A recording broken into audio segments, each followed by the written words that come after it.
бір жігіттің әйелі табақ жалайды екен, тарелка жалайды екен. Тарелка жалағаны ана еркек күйеуге ұнамайды екен. Кімге ұнайды? Позор, өзі бір бас бақуатты жігіт екен, бірақ әйелдің әдеті табақ жалай береді екен. Бір күні жынданыпты да, осыдан бір табақ жалағаныңды көрсем, бір талақ емес, саған 3 талақты бірден бердім депті. Содан уақыт өткен кезде үйге келсе әйелі табақ жалап отыр екен. Молдаға барады, ойбай, Құдай ұрды. 3 талақ беріп қойған, талақ түсті.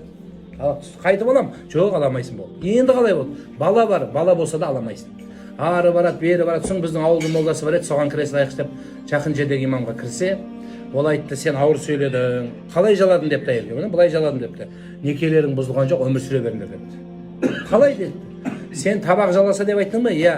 Сен табақты қалай жаладың? Сен табақ жалаған жоқ, сен саусақ жаладың деп айтады. Сен табақты көтеріп тілмен жалағанда, онда некең бұзылар еді деген екен.